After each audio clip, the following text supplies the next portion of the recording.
የአቦል ዜና ቤተሰቦች ዛሬም ለእናንተ ይሆናሉ ያልናቸው መረጃዎች ይዘናል። በቅድሚያም ርዕሶቹን እናስደምጣቸዋለን። ከ1000 በላይ ቤቶች ማስረጃ ቢኖራቸውም አገልግሎት እንዳያገኙ መደረጋቸውን ገለጹ።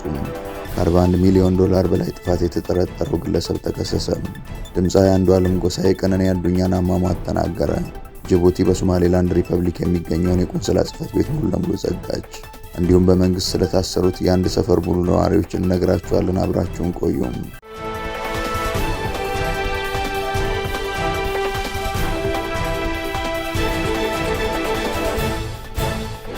ሰላም ጤና ይስጥልን። ይህ አቦል ዜና ነው። ክቡራን አድማጭ ተመልካቾቻችን ሰላማችሁ ይብዛ፣ ጤና፣ ፍቅር፣ ደስታ በእያንዳንዳችሁ ጎጆ ይግባ። ትኩሱን እፍታ ፍታውን ለእናንተ ለተከበራችሁት ይዘን መጥተናል። ቻናላችንን ላይክ፣ ሼር እና ሰብስክራይብ በማድረግ አጣጥሙልን፣ ለወዳጅ ዘመድም አጋሩልን። እናመሰግናለን። ከ41 ሚሊዮን ዶላር በላይ ጥፋት የተጠረጠረው ግለሰብ ተከሰሰ። ከብሔራዊ ባንክ ፍቃድ ውጭ የባንክ ስራ በመስራት ኢትዮጵያ ከ41 ሚሊዮን ዶላር በላይ እንድታጣ አድርጓል በሚል የተጠረጠረው ግለሰብ ክስ ተመስርቶበታል።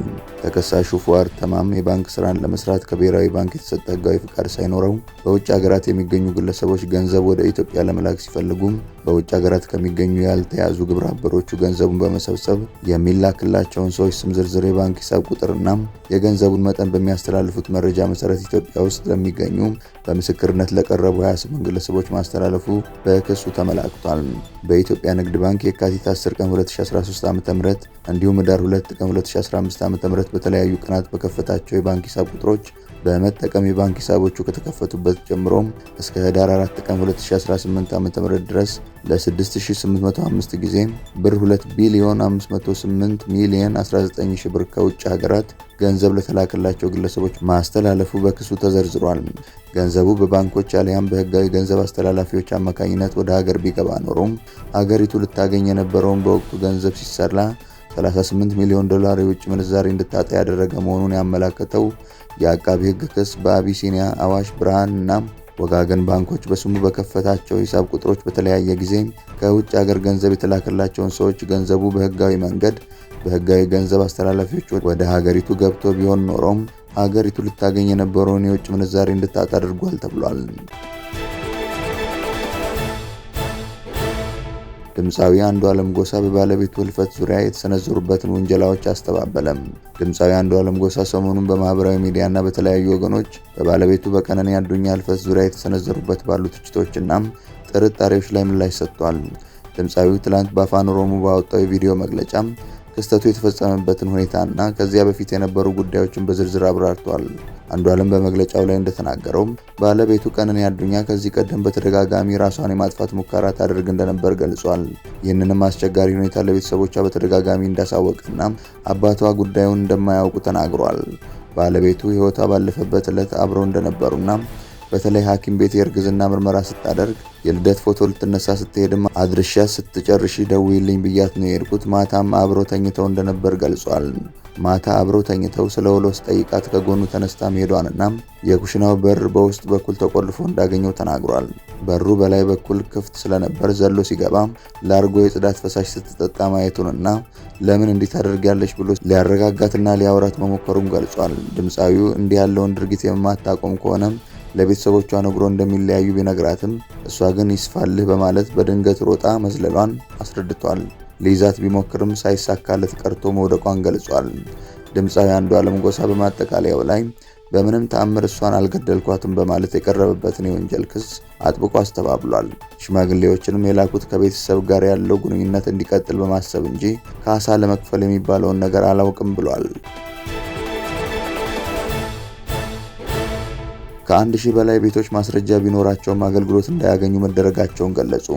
በማህበራት በመደራጀት ቦታ መግዛት፣ ቤት መገንባትን ህጉ በሚፈቅደው መሰረት የተደራጁ በስራቸው ከ1000 በላይ ሰዎች ያካተቱ 101 ማህበራት የሚፈለገውን ሰነድ ቢያሟሉም በአቃቂ ቃሊቲ ክፍለ ከተማ የሚገኝ ቤትና ቦታዎችን መሸጥ መለወጥ ባለመቻላቸው መፍትሄ እንዲሰጣቸው ጠይቀዋል።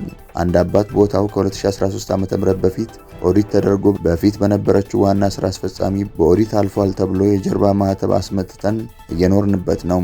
በኋላ በአቃቂ ቃሊቲ ያሉ 901 ማህበር ቤቶች ኦዲት ይደረጋሉ ተብሎ አገልግሎት ከ2013 ጀምሮ ቆሞ ቆየ። 5 ዓመት ሆነው። በኋላ ሰብስበውን የሁሉም ማህበር ቤት ይለቀቃል አሉን። በ2017 ዓ.ም ኦዲት ተለቀቀ። የሌሎቹም ማህበራት ኦዲት አልፏል ብለው ለቀቁ። የኛ ስንል 101 ማህበራት አገልግሎት እንዳያገኙ ተደርገዋል አሉን። በምን ምክንያት ስንል መልስ የለም። አገልግሎት አታገኙም ብላችሁ ደብዳቤ ጻፉልን ስንልም አንሰጥም ክሰሱ አሉን። ክፍለ ከተማው ቢሮ ተሰባስበን ሂደን ውረዱ ብለው በጋርድ አስወጡን። ካቢኔ ስንጠይቅ እያንዳንዱ ማህበር አገልግሎት እንዲያገኝ ብለናል፣ ችግሩ ያለው ክፍለ ከተማ ነው ይላሉ ብለዋል። ይዞታ ማረጋገጫ ሂደን ስንጠይቅ የማህበራችንም የተናጠል የግለሰብን ፋይል አለ፣ ሊዝ ቢሮም ፋይላችን አለ ብለው፣ ነገር ግን ኦዲት ለማድረግ የተዋቀረው ኮሚቴ ኦዲት አድርጎ ሂዷል። 101 ማህበራት አገልግሎት አታገኙም አሉን። ከአቅማችን በላይ ሆነዋል፣ የፍትህ ያለ ሲሉ አቤት ብለዋል።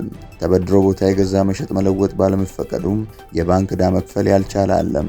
ህገወጥ ሆነን ከሆነ ይሄ ፋይል ጎድሏል ብላችሁ ጻፉም። ካቢኔውም ያለው ያንን ነው ስንልም አናውቅም ከፈለጋችሁ ክሰሱ ነው የሚሉን። ማህበራት ማደራጀት ነው ፋይላችሁ የለም እያለ የሚያሰቃየን፣ ይዞታ ደግሞ ፋይላችን ተደራጅቶ ሊዝ ቢሮም ፋይላችን አለ ብለዋል። ሌላ ስሞታ አቅራቢ ደግሞ ለሌሎች አገልግሎት እየሰጡ ነው፣ 101 ማህበራት አገልግሎት ማግኘት አልቻለም፣ የጎደለውን ዶክመንት አሟሉ ተብለን አሟልተን ሰጥተናልም ብለዋል።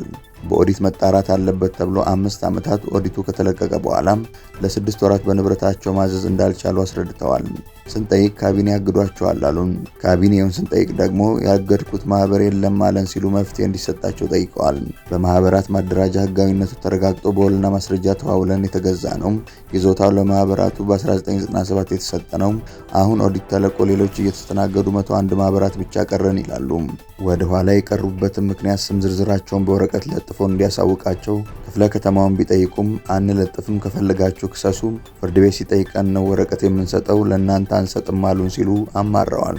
ቦታችሁ ህጋዊ ስለመሆኑ ሰነድ እንዳላቸው ሰነዱንም ለባለስልጣናቱ አቅርበው እንደሆነ ስንጠይቃቸውም ካርታ ማህበራት ማደራጃ የሰጠን ሰነድ አለን፣ ዲጂታል ካርታ ሊዝ ያጠናቀቅንበት ወረቀት አለን ብለዋል።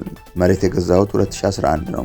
ከ2013 ጀምሮ በኦዲት ምክንያት ቆሞ ነበር ብለው በኋላ ካቢኔው ተሰብስቦ ወስኖላቸዋል እንደተባሉ 7 አይነት መመሪያ ወጥቶ በዚያም መሰረት መስተናገድ እንደሚችሉ እንደተነገራቸው፣ ነገር ግን ወደ 800 የሚጠጉት ለአገልግሎት ሲመለሱ የ101 ማህበራት እግድ እንዳልተነሳ ገልጸዋል። እኔ ተናጥል ካርታ ተበትኖ ዲጂታል ካርታ ነው የገዛሁት፣ ሽያጩን የፈጸምኩት በውልና ማስረጃ ነው፣ ውልና ካርታውን ማቅረብ እችላለሁ የሚሉት ስሞታ አቅራቢው ይህ ሁሉ ከተደረገ በኋላ እየተሰቃየን ነው፣ ቦታችንን መሸጥ መለወጥ አልቻልንም ሲሉ ፍትህ መጠየቃቸውን ቲክቫ ዘግቧል። ጅቡቲ በሶማሌላንድ ሪፐብሊክ የሚገኘውን የቆንስላ ጽሕፈት ቤት ሙሉ ለሙሉ ዘጋች። እስራኤል ለሶማሌላንድ ሪፐብሊክ በሰጠችው ሕጋዊ እውቅና ከሶማሊያ በላይ የተቆጣችው ጅቡቲ በሀርጌሳ የሚገኘውን የቆንስላ ጽሕፈት ቤቷን ሙሉ ለሙሉ ዘግታለች። በሌላ በኩል ሶማሌላንድ ሪፐብሊክ የጅቡቲ አምባሳደሯን ወደ ሀርጌሳ ጠርታለች። እስራኤል ለሶማሌላንድ ሪፐብሊክ ሕጋዊ እውቅና መስጠቷን ተከትሎ ጅቡቲ በከፍተኛ ተቃውሞ ውጤቱን ለመቀልበስ እየተንቀሳቀሰች ትገኛለች። የዛሬ 2 ዓመት ሶማሌላንድ ከኢትዮጵያ ጋር የፈረመችውን የመግባቢያ ስምምነት ተከትሎ በስምምነቱ ከፍተኛ ቅሬታ የነበራት ጅቡቲ በሀርጌሳ የነበራትን የቆንስላ ኃላፊ መጥራቷ የሚታወስ ሲሆን ቆንስላው አገልግሎት መስጠት አቁሟል። ኤርትራ ውስጥ የአንድ መንደር ነዋሪዎች በሙሉ ታሰሩ። በኤርትራ ጋሽ ባርካ ክልል በሚገኘው ሎጎ አንሴበ ቀራና ኩዶ መንደር ያፌት የማነ የተባለ ታዳጊ ግድያን ተከትሎ ተቃውሞ ያሰሙ የመንደሩ ነዋሪዎች በአጠቃላይ መታሰራቸውን ቢቢሲ ያነጋገራቸው የቤተሰብ አባላት ተናግረዋል። ቢቢሲ ያነጋገራቸው ከሀገር ውጭ የሚኖሩ የአካባቢው ተወላጆችና ስማቸው እንዳይገለጽ የጠየቁ ነዋሪዎች ግድያው የተፈጸመው ህዳር 6 ቀን 2018 ዓ.ም መሆኑን ተናግረዋል። ከዚያ በኋላ የአካባቢው ነዋሪዎች ግድያውን በሚመለከት ቅሬታ በማሰማታቸው የሟች ወንድምን ጨምሮ ከ80 በላይ የመንደሩ ነዋሪዎች በመንግስት ኃይሎች በቁጥጥር ስር መዋላቸውን የቤተሰብ አባላት ተናግረዋል። የ16 ዓመቱ ያፌት በጥይት ከተገደለ በኋላ የአካባቢው ነዋሪዎች አሽፌራይ ወደሚባል ወታደራዊ ካምፕ ተወስደው መታሰራቸውን የቤተሰብ አባላቱና የመንደሩ ነዋሪዎች ለቢቢሲ ትግረኛ ተናግረዋል። ሟች ያፌት እና ጓደኞቹ በአካባቢው ከሰል በማክሰልና በመሸጥ ገቢ ያገኙ እንደነበር የተናገሩት የአካባቢው ነዋሪ ግድያው ከመፈጸሙ በፊት ከሰል ለመሸጥ ወደ ህንበርቲ ሲሄድ ከተያዘ በኋላ በወታደሮች እንደተገደለ ገልጸዋል። የያፌት አባት የማነ ገብረ ማርያም በእስር ላይ በመሆናቸው ልጃቸው ቤተሰቡንና ራሱን ለመደገፍ ዛፍ ቆርጦ ከሰል ማክሰል ላይ ተሰማርቷል። በፈረንሳይ የሚኖረውና የአካባቢው ተወላጅ የሆነው አዛሪያ ለቢቢሲ ትግረኛ እንደተናገረው ያፌት ቤተሰቡንና ራሱን ለመደገፍ የሚሰራ ጠንካራ ወጣት ነበር። የአካባቢ ወጣቶች ብዙ ጊዜ ከሰል የሚያከስሉት ሌሊት ነው።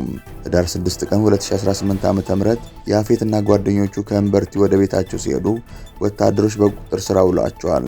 ወታደሮቹ ያፌትና ጓደኞቹን ከነአህዮቻቸው በቁጥጥር ስር እንደዋላቸው የሚናገሩት አቶ አዛሪያም ወደ ካራና ኩዶ መንደር ለመመለስ ሲሞክሩ ወጣቶቹ በማምለጥ በመንደሩ አቅራቢያ ተደብቀዋል ይላሉ። በኋላም ወጣቶቹ አህዮቹን ከወታደሮቹ ለመውሰድ ሞክረው አብዛኞቹ ሲሳካላቸው፣ ሟቹ ያፌትና 3ቱ ጓደኞቹ ግን ሳይሳካላቸው መቅረቱን አቶ አዛሪያ ተናግረዋል። የያፌት ጓደኞች ወደ ቤታቸው ሲሄዱ እሱ ግን ወደ አህዮቹ ማቆያ ስፍራ ለማምራት ለመውሰድ ሲሞክር ከማን እንደተተኮሰ ባልታወቀ ጥይት ተመቶ መሞቱን አዛሪያና ሌሎች ለቢቢሲ ስለ ሁኔታው የተናገሩ ሰዎች አስረድተዋል። የመንደሩ ነዋሪዎች የወጣቱን አሟሟት ስላልተቀበሉ ቅሬታ ማሰማት መጀመራቸውን የሚናገሩት አቶ አዛሪያም ቅሬታቸውን በተለያየ መልኩ ሲገልጹ ወታደሮች ሰብስበው እንዳሰሯቸው ገልጸዋል። ክቡራን አድማጭ ተመልካቾቻችን ስለተከታተላችሁ እናመሰግናለን። የደወል ምልክቷን በመጫን አቦላችንን በትኩሱና በፍታው ሁልጊዜ እንዲደርሳችሁ አድርጉም። ለወዳጆቻችሁም በፍቅርና በቅንነት አጋሩ። ጡም ቡናችንን አቦል ግብዣችንን ይዘን ወደ በኋላ እንመለሳለን። በቸር ያቆየን።